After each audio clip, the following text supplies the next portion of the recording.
शुभ उपरांत आपका हमारा चैनल ई साइकिल कन्वर्जन में पुनः स्वागत करते हैं। अगली बार हम आपको ईवी कैलकुलेशंस के विषय मंथन किया था। अब हम आपको ईवी पॉलिसीज के और इंडस्ट्रीज के विषय में जानकारी देने जा रहे हैं। अब उसमें देखिएगा और समझिएगा कि कैसे कैसे क्या क्या अपने को करना रहेगा। अब उसके विषय हम आपको जानकारी दे कि अपने को पता होनी चाहिए कि कौन कौन सी ईवी पॉलिसीज चल रही। तो बिना देरी किए शुरू करते हैं। चलिए, तो ये हमारी ईवी पॉलिसीज और जो ईवी की इंडस्ट्रीज है उसके विषय में आपको जानकारी देने जा रहे हैं। तो देखिए, जो एक तो पहले ये जो इंडस्ट्री हुई तो हीरो इलेक्ट्रिक हुई थी, जो 1956 में डेवलपमेंट हुई थी और इसके अंदर बैटरी फीडेड रिसाइकल्स आई थी। पहला स्कूटर आया था 2007 में और इसका मैन्युफैक्चर है लुधियाना पंजाब में, जो 2007 में बना था। महिंद्रा इलेक्ट्रिक आई थी वो 2013 में। ये इंडिया में लार्जेस्ट इलेक्ट्रिक सेविंग मैन्युफैक्चरर बनी थी 2005 में। इसको योबाइट्स ने कंपनी ने लॉन्च भी किया था इनके व्हीकल्स को और इसका फाउंडेशन 1983 में हुआ था। इंडिया का largest manufacturer induction belting furnace stayed making बना था, ठीक है। और एवॉन साइकिल इन्होंने 1948 में की थी। फिर हेमलता है जो नॉन मैन्युफैक्चरिंग बैकग्राउंड 2007 में था। लोहिया ऑटो इंडस्ट्री है, 2 से 3 व्हीलर बनाती है। अलंता मैन्युफैक्चर एलटीडी है। अतुल ऑटो लिमिटेड है, टूने वाला ई व्हीकल है। और ओखिनावा इलेक्ट्रिक स्कूटर, ये सब इसके डिफरेंट इंडस्ट्रीज हैं।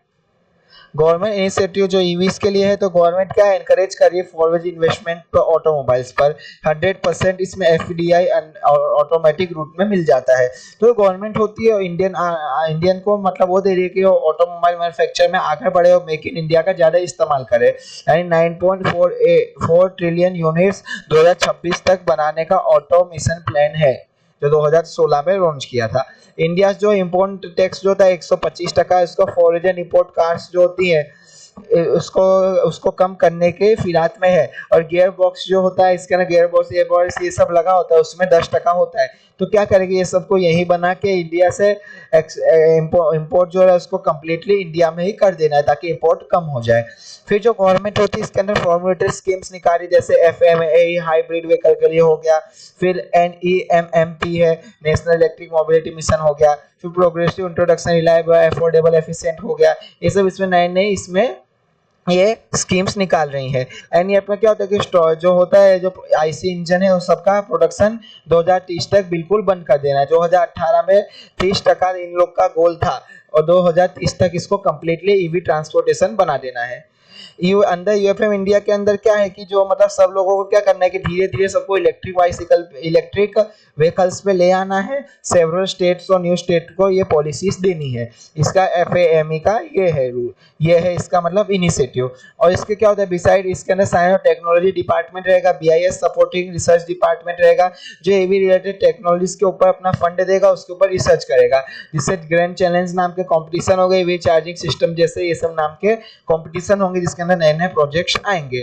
गवर्नमेंट फंडिंग जो नंबर ईवी बेस्ड होगा प्रोजेक्ट का, वो एकेडमिक रिसर्च और इंडस्ट्रियल RTD टीम को बूस्ट करेगा। और इससे मतलब वो जो अंदर काम करते हुए मतलब इंडस्ट्रीज में उन सबको ग्रेड पे भी बढ़ेगा और इससे टेक्नोलॉजी डेवलपमेंट पे बूस्टअप मिलेगा।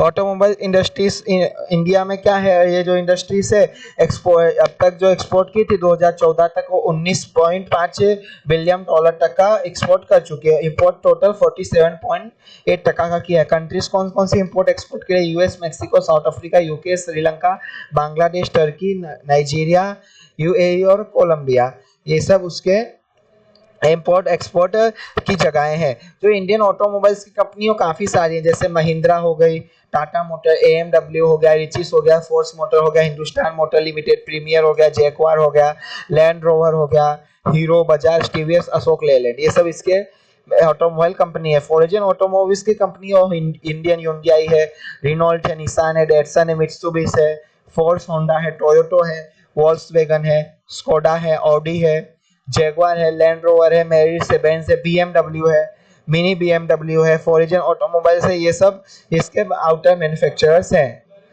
अब अगला है इंडियन गवर्नमेंट जो है वो क्यों इतना ईवी डेवलपमेंट की तरफ पैशनेट है, ये क्यों है?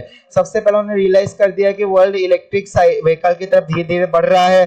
इससे इंडियन गवर्नमेंट चाहती है कि हमारा भी जो देश है ईवी साइकिल में बढ़े और उसको अपने देश को बेनिफिट्स हो। इससे क्या होगा, ये कंट्री अपनी जो एग्रीकल्चरल कंट्री है परंतु अपने को स्मार्ट माइंड होने चाहिए। इससे क्या होगा, अपनी इकोनॉमिक ग्रोथ होगी जिससे अपने को नई इंडस्ट्रीज मिलेगी और एक्सपोर्ट हमारा दुनिया में बढ़ेगा।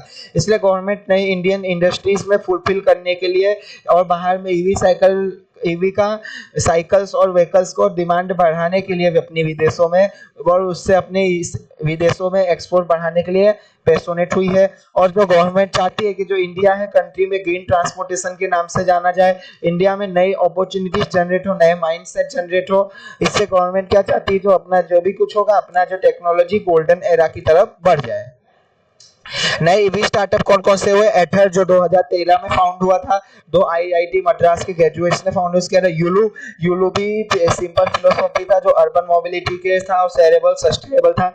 टॉर्क मोटर जो 2009 में फाइंड हुए। मैनेज मोटर पीवीटी एलटीडी जो शिवकांत पांडे ने फाइंड की थी। इन्फ्लक्स फाउंडेड 2016 में हुई थी जो ईवी बनाती है। 22 मोटर फंड जो 2016 में हुई थी। सहारा ईओ स्कूटर और स्टोमो मोटर जो 2016 में फाइंड। अल्टा ऑयल ऑटोमोबाइल जो 2014 में हुई। बजाज चेतक, रेवोल्ट मोटर और वेंचर मॉडल, ये सब न्यू ईवी स्टार्टअप्स हैं। अब इसमें कौन कौन से स्किल्स चाहिए ईवी डेवलपमेंट के लिए? चेस डिजाइन यानी आपका डिजाइन के विषय जानकारी होनी चाहिए। एरोडायनामिक्स डिजाइन हो गया, सिलेक्टिंग बेस सेंटर ग्रेविटी हो गया, सॉलिड हो गया, बेसिक मैकेनिकल इंजीनियर, एजी फास्टनेस सबका जानकारी चाहिए। पावर ट्रेन इन मैकेनिकल यानी gear drive, chain drive, belt drive, mid drive, hub drive, shaft selection, ये सबके विषय जानकारी हो। स्ट्रिकिंग है, बेट एंड क्लच, इसमें क्लचेस तो नहीं होती इसलिए सिलेक्टिंग स्टीयरिंग टाइप्स में जानकारी होनी चाहिए। मेटल मैकेनिकल ब्रेकिंग के विषय जानकारी चाहिए। क्लच और अदर जॉइंट्स के विषय जानकारी होनी चाहिए। अगला है मटेरियल एंड स्ट्रक्चर, मटेरियल के और फ्रेम के विषय जानकारी चाहिए। उसके डिजाइन के विषय सबके विषय जानकारी चाहिए। कौन सा स्ट्रेंथ किसकी ज्यादा होती है, किसका लो वेट रहता है। और इंस्पेक्शन और मॉनिटरिंग के विषय भी जानकारी होनी चाहिए, जैसे वेल्डिंग हो गया, पेंट हो गया, वायरिंग हो गया, टेस्टिंग हो गया, फ्रेम हो गया, जॉइंट हो गया, मोटर हो गया, बैटरी हो गई, कंट्रोलर हो गया, कन्वर्टर, ऐसे इलेक्ट्रिकल मोटर के विषय भी जानकारी चाहिए। कौन सा मोटर अपने को लेना है, उसकी रेटिंग्स के विषय जानकारी होनी चाहिए। पावर इलेक्ट्रॉनिक्स कन्वर्टर और कंट्रोलर के विषय जानकारी होनी चाहिए, जैसे एडवांस कंट्रोलर हो गए, साइज वेट, उसका वेट कॉस्ट कितना रहता है, रिलायबिलिटी कितनी है, माइक्रो कंट्रोलर कौन सा इस्तेमाल है, डिजिटल कितना है, वो सब के विषय जानकारी होनी चाहिए। डीसी डीसी कन्वर्टर के विषय जानकारी होनी चाहिए, 12 वोल्ट तक का रहना चाहिए। लोड साइज और वेट, उसका कॉस्ट सब रिलायबल होना चाहिए। डैशबोर्ड यानी आगे जो डिस्प्ले रहेगा उसके अंदर डिजाइन कैसा रहना चाहिए। इनोवेशन, कंफर्ट और फैसिलिटी होनी चाहिए। ल्यूमिनस लाइट फोकस उसमें अच्छा होना चाहिए। बल्ब सिलेक्शन पता होना चाहिए। पावर कंपेटिबिलिटी अच्छी होनी चाहिए। एनालिसिस और सिमुलेशन है, इसका हमको सिमुलेट करने भी आना चाहिए। फ्रेम स्ट्रक्चर मोटे इस सब के विषय सिमुलेट करने भी आना चाहिए।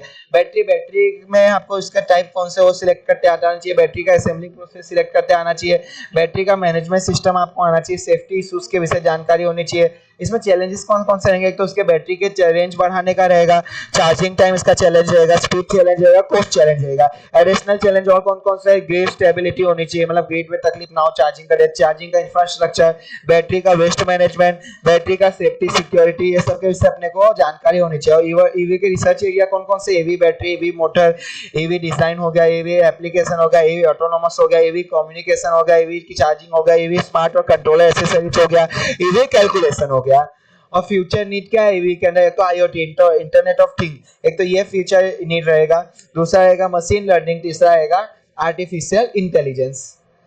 अब ई साइकिल का अपने फ्यूचर क्या कहता है कि भविष्य में जो क्या है, रिसेंट ईयरों में ई बाइक्स बहुत मशहूर होने वाली। क्यों? क्योंकि अपने जो होगा सिटियों में ट्रैफिक कम होगा, बहुत इजीली अवेलेबल रहेगा, एनवायरनमेंट के लिए गुड रहेगा, बहुत कम खर्चों में रहेगा। इसलिए ई साइकिल भविष्य में बहुत अच्छी हो जाएगी। इसके लिए हमको अवेयर रहना चाहिए कि ई बाइसिकल हम भविष्य में उसको यूज करें, रेगुलर यूज में ले और मोटर उसमें अटैच है उसका इस्तेमाल है। उससे क्या है, जो राइडर होगा उसको पसीना कम आएगा, पेडल कम करना पड़ेगा और उसकी हेल्थ भी अच्छी रहेगी। और इससे क्या है, ये अपने को हिली एरिया और ये सब एरिया में काफी काम आएगी। यह रिपोर्ट किसने करी थी? हैंसन इंडिया ने 2016 के आसपास। की फ्यूचर कैसा रहेगा इस साइकिल का? अब कंक्लूजन देखने जाए तो जब हमने अक्खा ये सब समझ लिया है, आज ये हमारा जो भी मतलब कोर्स था सब कंप्लीट हुआ, उससे हम क्या है, इसमें हम काफी कुछ जानकारी प्राप्त करने को, थ्योरी पोर्शन पढ़े, हमने इसमें पैरामीटर्स देखे, एवरेज पावर कैलकुलेशन के, रेटेड पावर, टॉर्क वगैरह वगैरह, रनिंग कॉस्ट, बैटरी कॉस्ट, ये सब के विषय जानकारी ली। हमने इसका इलेक्ट्रिकल इक्विपमेंट्स के विषय स्टडी किया, मोटर्स के टाइप देखे और इसमें बेसिक पैरामीटर देखे, इलेक्ट्रिकल मैकेनिकल सिस्टम के उनका रिलेशनशिप देखा, इसमें कैलकुलेशन तरह तरह की देखी, एवरेज पावर हो गई और भी तरह की हो गई, मोटर स्पेसिफिकेशन के विषय जानकारी ली, और हमने इसमें रेटेड करंट है, नो लोड कर स्पीड है, रेटेड टॉर्क, ये सब के विषय जानकारी ली, बैटरी स्पेसिफिकेशन के जानकारी ली, एसओएस इसी के विषय जानकारी ली, ये सब के विषय जानकारी ली। और हमने क्या किया इसमें, हमने इसमें एसएसआईबी फंड में दिया, जिससे हमको 28,900 की ग्रांट मिली, और हमने अपने ईवी कंपोनेंट सब ऑर्डर कर लिए साइकिल के लिए, जब फिटिंग कर लिया, सब टेस्ट कर लिया पैरामीटर, फिर हमने कैलकुलेशन किया, fuel cost, electric cost, range of cycle, efficiency, load comparison, normal vehicle, इस साइकिल के विषय जानकारी निकाल ली, और हमने फाइनल रिपोर्ट इसमें बना ली। और हमने अब आगे विचार रहे हैं कि हम इसको अपना आइडिया को बिजनेस में इंप्लीमेंट करेंगे, जैसे लार्ज स्केल में हम जो नॉर्मल साइकिल होगी उसको ई साइकिल में कन्वर्ट करेंगे। और एक तो हमने अभी पूरा करे, जैसे हमने लिखा भी ऑल्सो में, एक e cycle crash course in Hindi Gujarati, Hindi में मैंने बता दिया, आगे चल के गुजराती में अपलोड होगा, जो हम अपने गाइड के जरिए हमने मदद से ली है। तो फाइनली हम इसको आगे अपने इसको आइडिया कम्युनिटी में लॉन्च करने वाले हैं। कोई भी प्रश्न हो तो आप हमको कमेंट में पूछ सकते हैं। धन्यवाद।